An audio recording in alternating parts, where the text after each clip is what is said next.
Everybody, welcome back to Fugue Office Hours. This is number 2.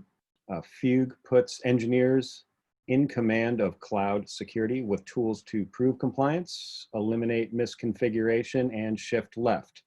Got Ricardo Green here again with us. And today we are going to take a look at kind of figuring out what your current existing cloud security and compliance posture is. Hey, Ricardo. Hey, how's it going? Good. How are we doing? Good. Office hours number 2. Number 2. This is going to be twice as many as we did last time. So let me jump into my console. So again, what we're looking at, and I'll actually spread this out. One of the things that we did in our very first office hours is we got a look into our AWS account. We started looking at orphaned resources through our visualization, basically setting up. We chose all of the compliance families. So we're basically looking at every compliance, not everyone, but of the most popular standards that we are auditing against these days, we're looking at all of them.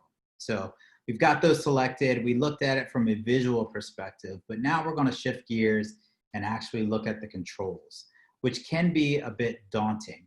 For those who are early on in early days using Fugue, you will know that Fugue does an inspection of configurations of all of the resources that you have in your account. So we're talking about connected relationships. So and also recognizing that there's overlap in all of these compliance families. So, from a security standpoint, as well as a compliance standpoint, all of these things, the connected relationships, they're all important. Fugue has the ability to interrogate all of those. So we're just going to look at CIS. So as we look at this compliance dashboard, we can see I'm not doing so hot, so I'm just going to ignore some of those lines up there. Bear with me. But we'll look at all of these controls in the description. So one of the things that really is highly important is being able to map those. So not just having kind of a list of rules, but you want to have a mapping of the controls. So when you're auditing, you're going through CIS 1-whatever to CIS 4-whatever, even look at CIS controls, those sorts of things. So when we start looking at it and we're able to filter out, we'll look at CIS in particular. We can start looking at all of these different controls and we'll look at whether the control itself is compliant or non-compliant, but we can also look at the associated resources within each one of these things. So a lot of these top ones, CIS 1-X is really focused on IAM. So I haven't done a great job locking down my IAM and our password policy set up. Obviously, it's a demo account. I don't have a lot in there, but this is something that is going to be interrogated in your own accounts as you set this up. We've had situations where customers have, my password policy is great. And we look at it and they start clicking into it and, they get all squirrely and saying, oh, well, this can't be right. And then they click into their console and they see that Fugue evaluated it right and they start fixing it. Uncomfortable conversations to say the least. But we'll go through and we'll look at something like CIS 2-9, which we see is a number of resources associated with that. So 20 different resources that are in violation of this one control. And I know it has to do with flow logging. So it's basically looking at my whole account. Every VPC in my account that I don't have a flow log associated with it, I'm going to get a fail of that.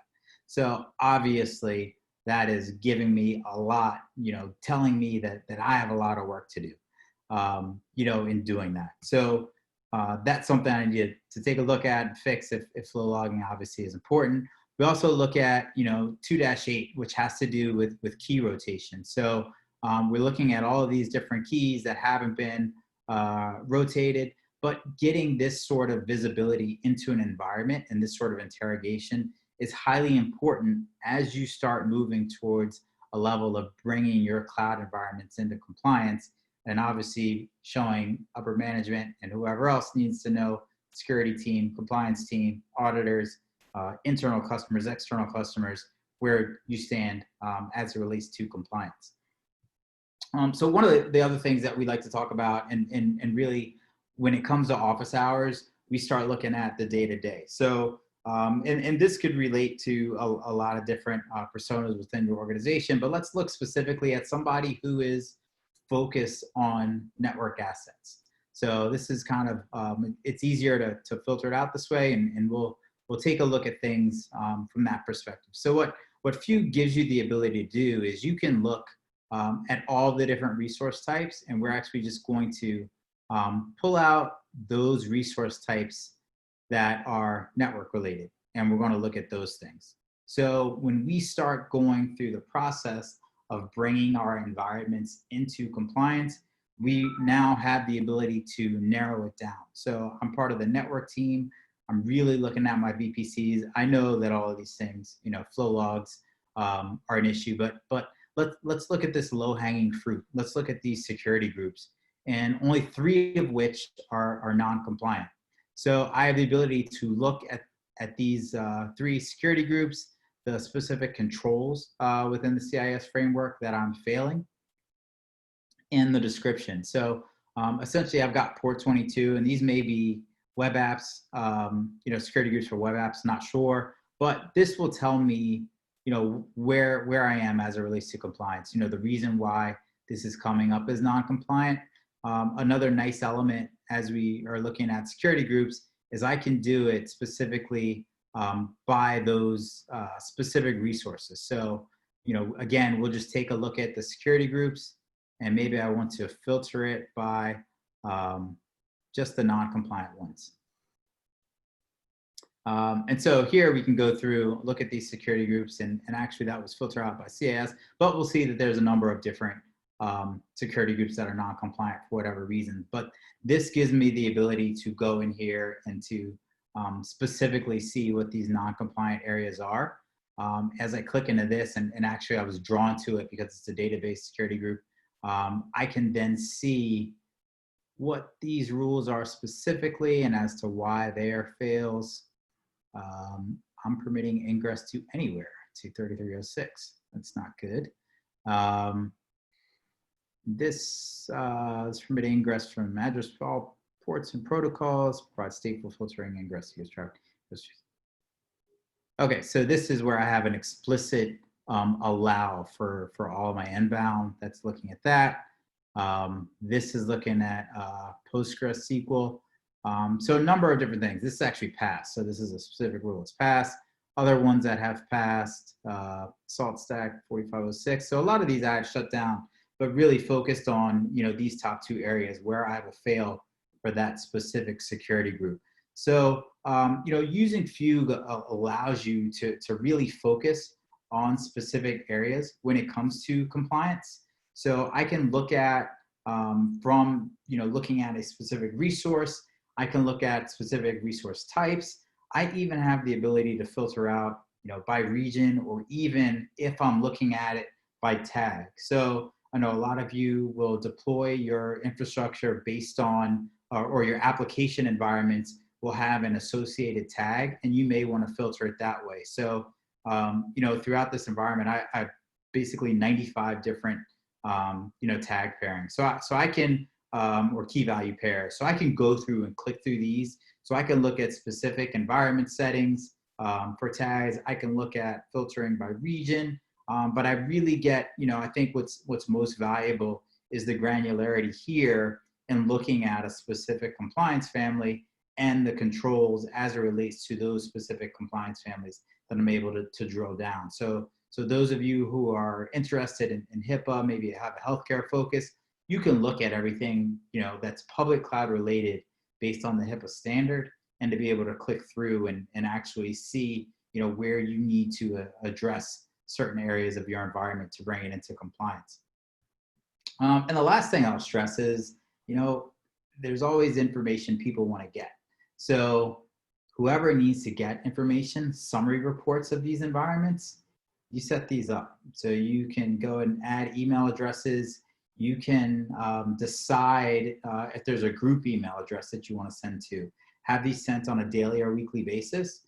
so that there's a summary report. So you can actually start seeing over time, based on the compliance report emails that you get, how you're improving. So how your compliance posture is improving.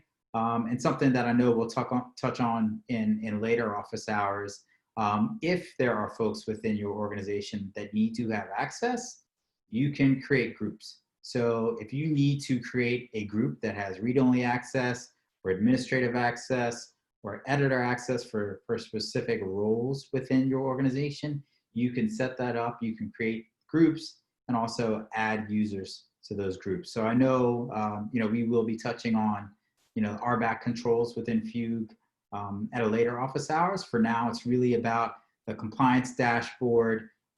Start that process of getting yourself set up to work towards compliance.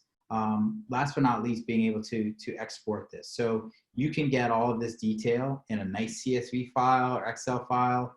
You start divvying that up, kind of crunching it, or even putting it through your own BI tool if you so desire, to start creating lists of tasks to bring yourself into compliance. So, and the nice thing is being able to see that posture over time. So this will give you that output. This is going to give me a point in time. Every time you perform a Fugue scan, you will get an output. So you'll be able to go back to say, we were 90% compliant at the beginning of July, and in August, we're now 94% compliant. So, the program that you have put in place to remediate the fixes for a lot of these non-compliant assets, you'll see is working. So all of that detail is there. So a lot we've covered, in these office hour number 2. But Drew, I don't know if there are any questions, anything we wanted to kind of highlight. Yeah, I just wanted to get your take on one thing I noticed that I thought was really interesting trend with Fugue customers is, you take a typical customer of ours, company that's using AWS or Azure, they often need to adhere to some compliance family. It might be SOC 2 or HIPAA, but what was interesting to me is that far and away the number one option chosen by Fugue customers when setting up an environment with Fugue is they select all of the families. Yeah, it is interesting. I think some of it is just customers want to get an idea of how much work they're going to have ahead of them. I think you recognize you work towards a standard, and there's some overlap in a lot of these things, but there are some subtle differences in how each one of the compliance families interprets certain things. And obviously, some of the things that overlap are encryption of data at rest. So looking at S3 bucket encryption, looking at EBS volume encryption, those sorts of things. What I find most interesting, and I'm just going to put a little plug in. So Fugue Best Practices is a security-focused family that we created. And I don't want to talk about it a ton, but I'll kind of point it out here is there's a bunch of security controls and security checks that aren't covered in a lot of these compliance families. So you won't see the overlap. And they are checked here with Fugue Best Practices. So a lot of the Fugue Best Practices I've done pretty good on. But here, you can see this, S3 buckets having all block public access options enabled. I haven't done that. I mean, I do have some public, assets in S3 buckets, but, this is going to point out all of the different S3 buckets that I don't have block all public access. So that's huge. That's not something that's checked in a lot of the compliance families. So that's a bit of a security gap.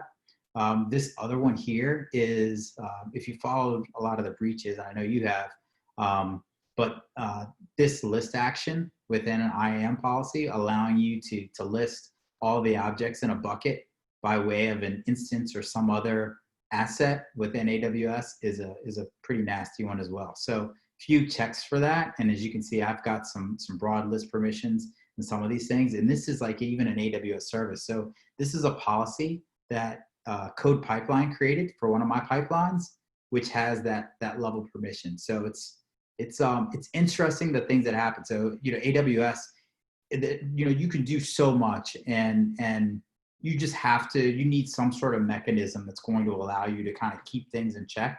And that's one of the things that Fugue does, because whenever you list when you use another service within AWS, it'll say, do you permit AWS to create a role to allow it to perform these actions? And you hit yes.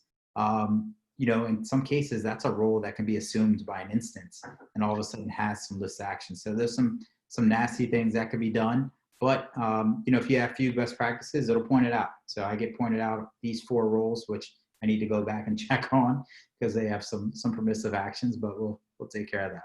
Yeah. I thought it was a really good sign to me that so many of our customers were choosing, all the families or a number of them that they may not have to comply with. So I might just be like, okay, we've got to comply with SOC 2, but I'm going to check these others because I want to see, no compliance family is perfect, and they don't cover all of your bases. So one, it's good to see, there might be areas that CIS might address or HIPAA might address that SOC 2 doesn't.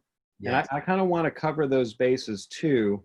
And to your, I'm glad you brought up the Fugue best practices. We're a lot of the breaches we're seeing in the news kind of exploit misconfigurations that aren't really covered by any of these kind of industry standards, and that's why we developed the best practices framework. Anybody that's interested in seeing how one of those goes down, our colleague Josh Stella has done some simulations of a pretty high profile advanced misconfiguration attack that would not have been, exploited misconfigurations that would not have been flagged by any of these kind of industry standards. So you can kind of fill the gaps in with the Fugue best practices. And that's something we'll continue to add to as we learn of scarier and scarier attacks that hit the news. So very cool. I guess next office hours, what are we going to do? Maybe take a look at, starting to bring things into compliance, kind of getting to that, measuring your success over time and what it takes to kind of get from looking pretty red to looking pretty green. Yeah, absolutely. We'll probably narrow down the focus, maybe highlight some areas within the environment, and then we'll get to work on fixing it, seeing what we got to do. Yeah, awesome. This is very cool. Awesome. Well, thanks again, everybody, for joining us for another office hours. Thank you, Ricardo, for walking us through this. This is great, and definitely looking forward to the next session and making this information actionable. Absolutely. That's the goal. Yep. Awesome. All right, everybody. Cheers. Swing by fugue.co/go to get started for yourself. Fugue Developer is free forever, so nothing stopping you. It takes a few minutes to kind of get to a point where Ricardo just showed you. So hope everybody has a great evening, and we'll see you next time.